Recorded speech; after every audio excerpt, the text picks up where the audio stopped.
మగవులు మెచ్చే ఆషాఢం sale Chennai shopping mall ఆడి KG sale.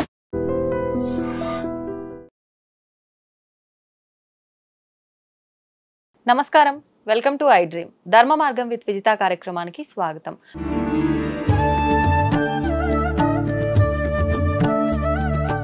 ప్రస్తుతం మనతో పాటు ఉన్నారు వేద పండితులు పవన్ కుమార్ శర్మ గారు. ఇప్పుడు గురువు గారితో మాట్లాడి మరిన్ని విషయాలు తెలుసుకుందాం. నమస్కారం అండి. శ్రీమాత్రే నమః. శ్రావణ మాసం రాబోతోంది. శ్రావణ మాసం అనగానే మాసం అంతా కూడా పండగ వాతావరణమే. ఎలా అయితే మనకు ఆషాఢ మాసంలో గ్రామ దేవతల ఆరాధనలు ఎలాంత విశేషంగా జరుగుతుందో సేమ్ అలాగే శ్రావణ మాసం అంతా కూడా లక్ష్మీ అమ్మవారి ఆరాధనతో పాటు మిగతా విశేషమైన ఆచారాలు వ్యవహారాలన్నీ కూడా పాటిస్తూ ఉంటాం. ఏంటి శ్రావణ మాసం విశిష్టత ఏంటి? ఈ మాసంలో ఎటువంటి మంచి మంచి కార్యక్రమాలు ఉన్నాయో వాటి గురించి వివరించండి. తప్పకుండా.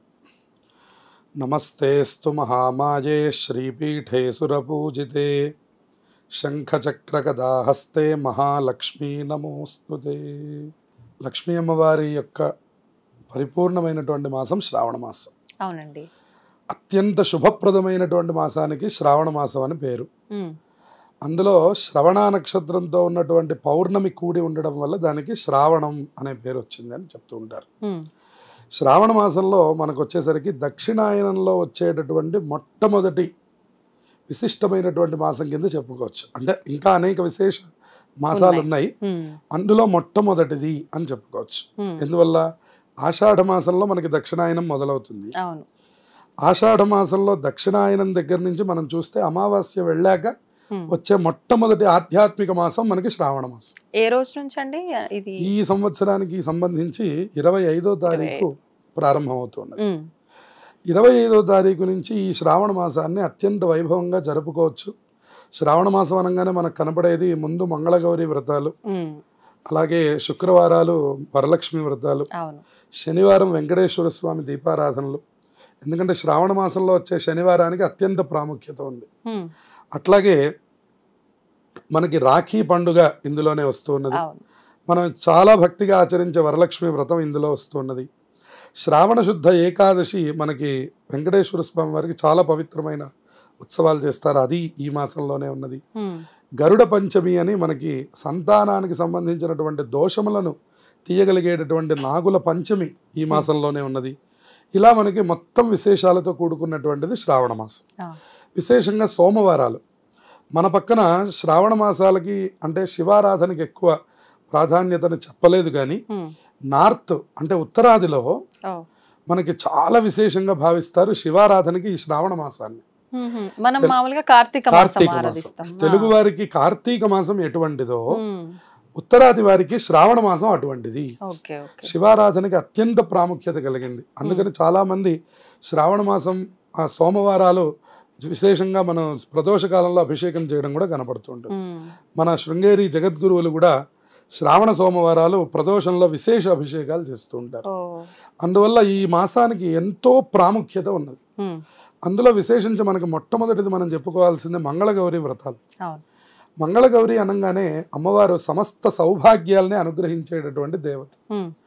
ఆవిడ ఒకానొక సందర్భంలో పరమేశ్వరుని ప్రార్థన చేసి పరమశివుడు తన యొక్క శరీరాన్ని 2 భాగాలుగా విభాగం చేసి అమ్మవారిని తన శరీరంలో సగంగా చేసుకున్నాడు.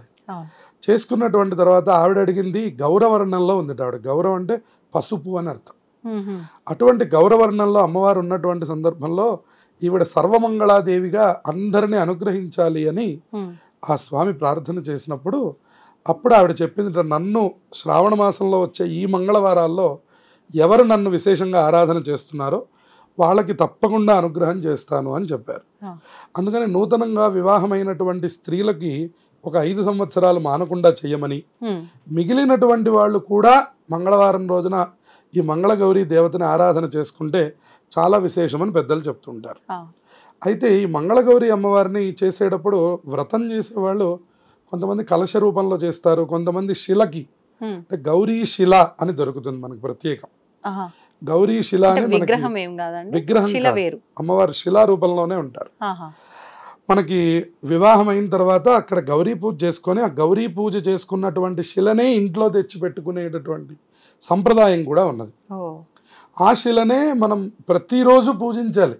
కేవలం ఇదేదో శ్రావణ మాసం మంగళవారానికి సంబంధించింది కాదు, ప్రతిరోజు గౌరీదేవి ఆరాధన చేసుకునే సంప్రదాయంలోనే ఇదివరకు భార్యాభర్తలు 90 ఏళ్ళు అంతవరకు కలిసి ఉండేటటువంటి వాడు. ఇవాళ మనకి ఆ అన్యోన్యతని కొంచెం తక్కువగా చూస్తున్నాం. ఇటువంటి సమస్యలు ఉన్న వాళ్ళు ఎవరైనా సరే ఈ మంగళగౌరి ఆరాధనని శ్రావణ మాసం వచ్చే మంగళవారాల్లో చేస్తే అమ్మవారు పరిపూర్ణంగా అనుగ్రహిస్తారు.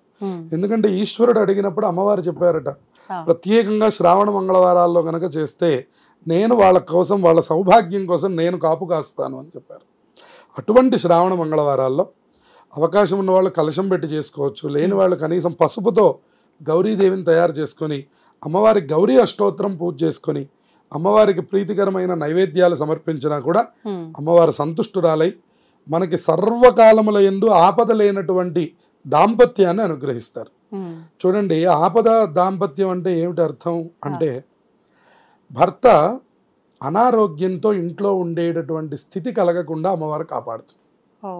అంటే దాంపత్యం ఉండడం వేరు, ఆపద లేనటువంటి దాంపత్యం వేరు. ఆపద లేని దాంపత్యం అంటే చాలా మంది భర్తకి ఇంకా సేవలు చేస్తూ ఉంటారు, చాలా కాలం అయినా వాళ్ళు కోలుకోరు.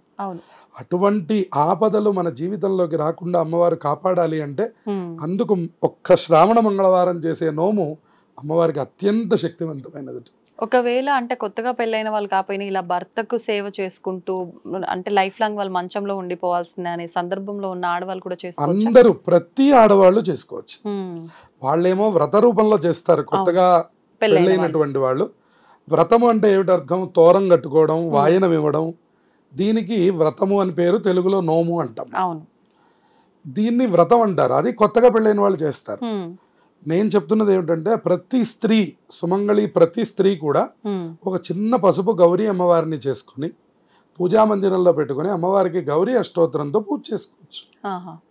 అలా చేసుకొని కొద్దిగా పాయసాన్నం, దధ్యాన్నం, మనకి లలితా సహస్రనామంలో చెప్పారు కదా, పాయసాన్న ప్రియాత్వక్స్థ పశులోక భయంకరి దధ్యన్నాసక్త హృదయ ఢాకిని రూపధారిణి. అలాగే ప్రతి అన్నం కూడా, అన్నంలో ఎన్ని రకాలు ఉన్నాయో అన్నీ అమ్మవారికి ప్రీతికరమైనవి.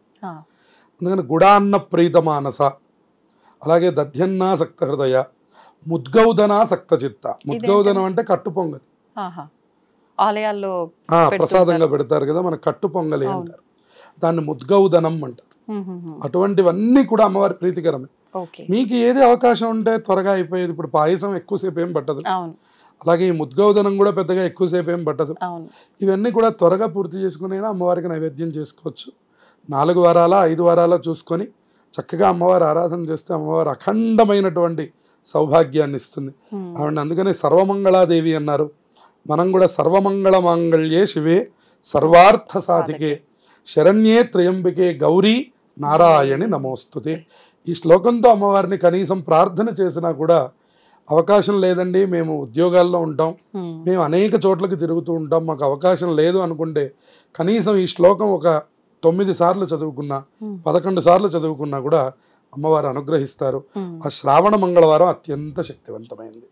అట్లాగే శ్రావణ మాసంలో వచ్చేటటువంటి ఇంకా అనేకమైనటువంటి పండుగలు. శనివారం ఉంది. శనివారం మనకి శని దోషములు పోవడానికి శ్రావణ శనివారం అత్యంత విశేషమైంది. శ్రావణ శనివారం కనుక ఎవరైనా నవగ్రహ ఆరాధన చేసినా, విశేషంగా ఏలినాటి శని జరుగుతున్నటువంటి వాళ్ళు కాస్త శనికి తైలాభిషేకం చేసుకొని ఊళ్ళో మన ఇంట్లోకి వచ్చి వెంకటేశ్వర స్వామి దీపారాధన అని చేస్తారు. అంటే ఒక ప్రమిదలో చక్కటి నువ్వుల నూనెను పోసి చక్కగా ఒక వత్తి వేసి ఎదురుకుండా గోవింద నామాలు పెట్టి ఆ దీపానికి వెంకటేశ్వర స్వామి రూపంగా భావించి చక్కగా పూజ చేస్తే ఆ వెంకటేశ్వర స్వామి దీపారాధన వల్ల వీళ్ళకి శని దోషములు నివారణ కలుగుతాయి. ఏ పనులు జరగట్లేదు అని వీళ్ళు బాధపడుతున్నారో, అలాగే కొన్ని పనులు ముందుకు వెళ్ళట్లేదు, కొన్ని పనుల్లో ఆటంకాలు జరుగుతున్నాయి, అలాగే ఆరోగ్య సమస్యలు వస్తున్నాయి, ఆర్థికంగా చాలా ఇబ్బందులు పడుతున్నాను, వీళ్ళందరికీ కూడా ఉపశమనం ఏమిటి అంటే శ్రావణ మాసంలో వచ్చే శనివారం. ఆ శనివారం రోజున ఎవరైతే ఆ వెంకటేశ్వర దీపారాధనని చేస్తారో వాళ్ళ ఇంటి సంప్రదాయం ప్రకారం కొంతమందికి పిండితో దీపారాధన చేసే సంప్రదాయం ఉంటుంది. అటువంటి పిండి దీపారాధన చేసే సంప్రదాయం కూడా ఆ సందర్భంలో చేసుకోవచ్చు. ఎవరి ఇంటి యొక్క పద్ధతిని అనుసరించి వాళ్ళు ఆ వెంకటేశ్వర దీపారాధన చేస్తే అదొక శక్తివంతమైన ఫలితాన్ని ఇస్తుంది. అలాగే నవగ్రహారాధన, కొంతమందికి కేవలం శనే కాదు కొన్ని గ్రహాలు బాగుండవు.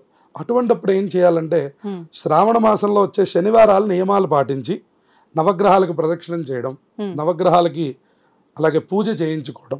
ఏ గ్రహం మన జాతకంలో బాగాలేదో ఆ గ్రహాన్ని శనివారం రోజున పూజించవచ్చు. అంటే ఇప్పుడు ఎటువంటి నియమాలండి? నియమాలు పాటించి అన్నారు. నియమం అంటే ఒంటిపూట భోజనం చేయడం, కుదిరినటువంటి వాళ్ళు నేల మీద పడుకోవడం. నేల మీద పడుకుంటే శని అత్యంత తృప్తి పడతాడు. మంచం మీద పడుకోకుండా శనివారం రోజున ఎవరైతే నేల మీద పడుకుంటున్నారో, కుదిరితే ఒక దిండు పెట్టుకోండి, అది కూడా లేకుండా పడుకుంటే ఇంకా సంతోషిస్తాడు. అంటే ఆయనకి సుఖములు త్యజించి గనక మీరు ఆయన కోసం ఏ చిన్న పని చేసినా ఆయన సంతోషపడతారు. మీరు సుఖంలో ఉంటే నేల మీద ఏదైనా వస్త్రమో చాపో వేసుకోవచ్చు. పిల్లో పెట్టుకోవడం సెకండ్ పద్ధతి. అంటే రెండవ పద్ధతిలో ఒక దిండు పెట్టుకోవచ్చు. లేదు ఇంకా చిన్నతనం నాకు బాగానే ఉంది ఆరోగ్యం అనుకున్నటువంటి వాళ్ళు చెయ్యి తల కింద పెట్టుకుని కనుక పడుకున్నట్లయితే ఆయన చాలా ప్రీతి చెందుతారు. ఆ దోషం చాలా తొందరగా నివారణ కలుగుతుంది. ఆ మార్పుని మీరే చూస్తారు. ఎందుకంటే ఈ కటిక నేల మీద పడుకునేటటువంటి భూషయనం అంటారు దాన్ని సంస్కృతంలో. భూషయనం ఏకభుక్తం అని రెండు ఈ నియమాలు చెప్తారు. ఒంటిపూట భోజనం చేయాలి అంటే మీరు డే మొత్తంలో ఒక్కసారే భోజనం చేయాలి. అవకాశం ఉన్న వాళ్ళు పగలు చేయండి, అవకాశం లేని వాళ్ళు సాయంత్రం చేయండి. ఎప్పుడైనా ఒక్కసారే భోజనం చేయండి. అంటే 3 పూటల్లో సంకల్పం చేసుకొని భోజనం చేయవచ్చు. అలా ఒక్క పూట కనుక మీరు ఏకభుక్తం చేసి భూషయనం కనుక చేస్తే ఆ దోష నివారణ అత్యంత త్వరగా కలుగుతుంది. దానివల్ల మీకు చాలా మార్పులు కనపడతాయి. శ్రావణ మాసం చివరికి వచ్చేసరికి మీరు అనుకున్నటువంటి కార్యం ముందు కదులుతుంది. అందువల్ల ఈ శ్రావణ మాసంలో వచ్చే శనివారాలని అందరూ సద్వినియోగం చేసుకోవాలి. అంటే ఇప్పుడు మీరు చెప్పినట్టుగా ఈ పిండి దీపాలు ఇవన్నీ మాకేం చేత కాదు అని చెప్పి మామూలుగా మీరు చెప్పిన ఈ నేలపైన పడుకోవడము, ఈ ఒక్క పూట భోజనము, మామూలుగా నిత్య దీపారాధన లాగా దీపారాధన చేసుకొని ఏదైనా మంత్రం చేసుకోవచ్చు అంటారా? చక్కగా ఏం మంత్రం? ఓం శం శనైశ్చరాయ నమః అనే మంత్రాన్ని కనీసం 190 సార్లు తక్కువ లేకుండా జపించి డైలీ, ఎందుకంటే డైలీ కాదు శనివారం మాత్రమే. ఇది చాలా చిన్న మంత్రం. ఆ రోజున మీరు కేటాయిస్తే ఒక 20 నిమిషాల్లో నేను చెప్పిన సంఖ్య పూర్తయిపోతుంది. ఇది మీరు నవగ్రహ ప్రదక్షిణలు చేస్తూ కూడా చేయవచ్చు. 190 ఎందుకనండి? 19 శని సంఖ్య. దాన్ని 10 మీరు చేస్తే గానీ మనకున్నటువంటి దోషం తగ్గదు. అంటే మనం ఏదైనా ఎక్కువ చేసి తక్కువ ఫలితాన్ని ఆశించాలి. ఎందుకంటే కలియుగంలో ఫలితం చాలా తక్కువగా వస్తుంటుంది. ఎందుకంటే మహాప్రభావాల వల్ల. అందువల్ల మంచి ప్రభావాలు కలియుగంలో రావాలి అంటే కొంచెం సాధన ఎక్కువగా ఉండాలంటోంది ధర్మశాస్త్రం. అందుకే సూక్ష్మంగా రావాలి అంటే కొన్ని విషయాల్లో సూక్ష్మం కుదరదు అని చెప్తారు. విశేషించి శని ఇచ్చేటటువంటి ఫలితాల్లో కానివ్వండి, గ్రహదోషములలో కానివ్వండి, సూక్ష్మమైనటువంటి ఫలితాలు మనం ఆశించడానికి వీల్లేదు. ఎందుకనంటే అవి ఉండడమే అటువంటి ఉద్యోగములలో ఉంటాయి కాబట్టి తప్పకుండా మనం వాటిని సర్వకాలముల యందు సంతుష్టి చేసి తగినటువంటి రీతిలో మనం ఫలితాన్ని పొందాలి. అందుకని 19 × 10 190 కాబట్టి ఆ సంఖ్యలో మీరు ఆచరించి చక్కగా శని భగవానుడికి ప్రదక్షిణం చేసి మీరు మీ ఇప్పుడు ఒకవేళ ప్రదక్షిణ చేయాలంటే 19 చేయాలా? నవగ్రహాలు 19 చేయొచ్చు. 19 చేయాలి. అలాగే వెంకటేశ్వర స్వామి దర్శనం చేసుకోండి. ఇప్పుడు మీరు వెంకటేశ్వర దీపము ఇవన్నీ మీరు మీ ఇంట్లో చేసే అవకాశం లేదు, మా ఇంట్లో ఆ సౌకర్యం లేదండి అని అనుకున్నటువంటి వాళ్ళు కనీసం ఒక వెంకటేశ్వర స్వామి ఆలయానికి వెళ్ళి ఆ స్వామిని ప్రార్థన చేసి దండం పెట్టుకొని మీ ఉపవాసాన్ని ప్రారంభించాలి. ఇవాళ వెంకటేశ్వర స్వామి గుళ్ళో కూడా నవగ్రహాలు ఉన్నాయి కాబట్టి అక్కడ ప్రదక్షిణములు చేసుకొని వెంకటేశ్వర దర్శనం చేసుకొని వెళ్ళిపోవచ్చు. ఇప్పుడు ఒక పూట భోజనం అన్నారు, ఇంకొక పూట పండ్లు పాలు తినొచ్చా? లేదంటే అది కూడా అది వాళ్ళ వయస్సు శరీర ధర్మాన్ని అనుసరించి చెయ్యవచ్చు. కొంచెం చిన్నతనంలో అయితే నాకు తెలిసినంత వరకు ఏకభుక్తం చేసి రాత్రికి ఏం తీసుకోకుండా పడుకోవచ్చు. తెల్లవారి ఆదివారం నియమాలు మామూలే, ఈ వారం ఆ వారం ఆదివారం పూర్తవుతుంది. అందువల్ల ఆదివారం మనకి సెలవు రోజే కాబట్టి ఈ శనివారం చేసే నియమాలకి శని చాలా త్వరగా సంతోషపడి మనకి తగినటువంటి కార్య సాధనని ఆయనే అనుగ్రహిస్తారు. ఇప్పుడు సోమవారం కూడా విశేషము, మన దగ్గర కాకపోయినా నార్త్ లో ఎక్కువ చేస్తారు. ఒకవేళ మన దగ్గర కూడా మనం ఈ శ్రావణ మాసంలో సోమవారాలు చేయాలంటే ఏం చేయొచ్చు అంటారు? సోమవారాలు అయితే మనకి పూర్తిగా సాయంకాలం వేళ చేసే ఆరాధననే ఎక్కువ విశేషంగా చెప్పారు.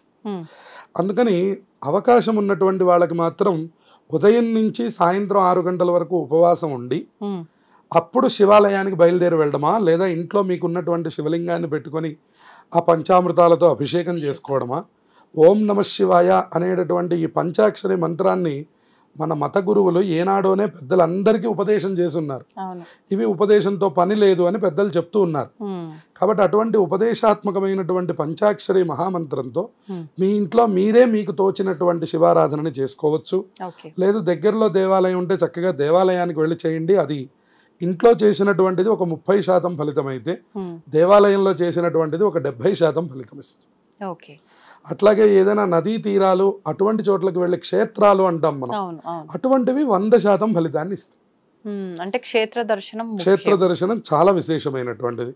మేము వెళ్ళలేము, సోమవారం వర్కింగ్ డే అనుకున్నటువంటి వాళ్ళకి సెకండ్ ఆప్షన్ మన ఇంటి దగ్గరగా ఉన్నటువంటి దేవాలయం. అది కూడా మాకు అవకాశం లేదండి అని అనుకున్నటువంటి వాళ్ళకి మన ఇంట్లోనే చేయడం. ఏదైనా మానకుండా చేస్తే వచ్చే ఫలితం వేరు. సరే, ఒకవేళ మాకు అంటే ఉపవాసం ఉండే అవకాశం లేదు అని అనుకున్నటువంటి వాళ్ళకి రెండవ మార్గం పొద్దున్నే శివారాధన చేయండి. ఆరాధన అనంతరం తినేయచ్చు.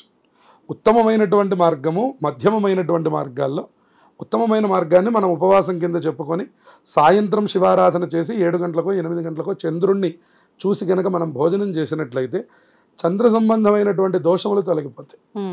ఏమిటి చంద్ర సంబంధమైన దోషములు అంటే ఉద్యోగం, అట్లాగే గృహ వాతావరణం. చూడండి, ఇంట్లో ఎప్పుడూ అశాంతిగా ఉంటుంది అనుకోండి, అది మనం ఉపవాసం చేసి చంద్రుణ్ణి చూస్తే కానీ ఆ దోషం పోదు. అందువల్ల ఉపవాసం తప్పకుండా చేయాలి. అట్లాగే ఇంటికి సంబంధించినటువంటి అప్పులు ఇట్లాంటివి ఏవైతే ఉన్నాయో వీటన్నిటికీ కూడాను చంద్రుడే కారకుడు అన్నమాట. ఆయన్ని సోమవారం ఉపవాసం ఉండి రాత్రి దర్శనం చేశాక మీరు అన్నం తింటే అది అత్యంత చంద్రుడు సంతోషపడతాడు. అంతేకాకుండా ఈశ్వరుడు సంతోషపడతాడు సోమవారాధిపతి అవ్వడం వల్ల. అందుకని శివుడు చంద్రుడు కనుక సంతోషపడితే, ఆయన చంద్రశేఖరుడు, చంద్రుడినే తల మీద పెట్టుకున్నటువంటి వాడు. కాబట్టి ఆ చంద్రశేఖరుడు కనుక సంతోషపడితే మన ఇళ్ళు ఎప్పుడు కూడా కలకళ్ళాడుతూ ఉంటుంది. అందువల్ల అది ఉత్తమమైనటువంటి మార్గం. అయ్యా నాకేమి కోరికలు లేవండి, మీరు చెప్పారు కాబట్టి శివారాధనని చేసి మీరు అన్నట్టు ఏదైనా ఆహారం తీసుకుంటానంటే మీరు చక్కగా పొద్దున్నే లేవండి. ఉభయ సంధ్యలు ఈశ్వరుడికి చాలా ప్రీతికరమైనవి. ఉదయం సంధ్యాకాలం ఎప్పుడు 6 గంటలప్పుడు సంధ్యాకాలం, 6 గంటల నుంచి 7 గంటల మధ్యలో మరి చక్కగా శివారాధనను పూర్తి చేసుకొని మీరు నిత్యకృత్యంలో మీరు ఎలా ఉంటారో అలా మీ కార్యక్రమాలు పూర్తి చేసుకోండి. అది కూడా ఏమీ తప్పు లేదు. అది నిష్కామంగా చేసేవాళ్ళకి, మాకేం కోరికలు లేవు, శివుణ్ణి ఆరాధన చేయడమే మాకు ముఖ్యం అనుకున్నటువంటి వాళ్ళకి ఆ సమయం మంచిది. లేదు నేను ఒక ప్రత్యేకమైన కోరిక మీద చేస్తున్నాను అని అనుకున్నటువంటి వాళ్ళకి ఇందాక మనం అనుకున్నట్లుగా ఉపవాసం ఉండి సాయంకాలం పూట చేయాలి. ఈశ్వరుడికి ప్రీతికరమైన పాలు, పెరుగు, నెయ్యి, తేనె, పంచదార, అలాగే గృహ సంబంధమైనటువంటి వాళ్ళు చెరుకు రసంతో అభిషేకం చేస్తే మంచిది. అట్లాగే దాంపత్యం అనుకూలంగా ఉండాలి, ఇంటి వాతావరణంలో గొడవలు తొలగిపోవాలి అని అనుకున్నటువంటి వాళ్ళు కొబ్బరి నీళ్లతో అభిషేకం చేయాలి. అప్పుడు శాంతి కలుగుతుంది. అలాగే సంపదలు అంటే ఏవైతే అప్పులు ఇత్యాది బాధలు, ఇంటికి సంబంధించినటువంటి రుణాలు, వాళ్ళు ఎక్కువ పాలతో అభిషేకం చేస్తే మంచిది. ఇలా ఒక్కొక్క కామ్యానికి ఒక్కొక్క ద్రవ్యం ఉంది కాబట్టి ఈ పాలతో అభిషేకము, కొబ్బరి నీళ్లతోనూ చెరుకు రసంతోనూ వీటితో చక్కగా శివుణ్ణి అభిషేకించి ఆయన్ని పూజించి ఆ తర్వాత మీరు భోజనం చేస్తే ఈ మాసంలో మీరు చాలా మీ కోరినటువంటి కోరికలన్నీ కూడా సుమారుగా ఈ నెల చివరికల్లా కూడా కొంతవరకు కదులుతాయి. మొత్తం నెరవేరిపోతాయని చెప్పడానికి మనకు అవకాశం లేదు, కానీ కనీసం ఒక మూమెంట్ ముందుకు వెళతారు. దాని ద్వారా మీరు ఈ సోమవారాలు కొంతమంది కొనసాగించవచ్చు. ఇదేదో కేవలం శ్రావణ మాసంలో మాత్రమే అని చెప్పడానికి లేదు, ఇది అన్ని సోమవారాలు విశేషం. మీ పని పూర్తవుతోంది అనుకున్నప్పుడు మరికొన్ని సోమవారాలు కూడా చేసే ప్రయత్నాన్ని చేయవచ్చు. ధన్యవాదాలండి, చాలా చక్కగా వివరించారు. శుభమస్తే. తవ్వుతూనే శివలింగం సరే దాన్ని అట్లా కప్పేసేయండి, చూపించదండి. మూర్తి పూజ కాదు, సాక్షాత్ బ్రజేంద్ర నందన భగవాన్ ఉన్నారు మూర్తిలో. ఏమీ ఆశించకుండా ఆరాధించే వాళ్ళు కూడా ఉన్నారా ప్రభుజీ? నిజమైన భక్తి అంటే మనకు తెలియదు కాబట్టి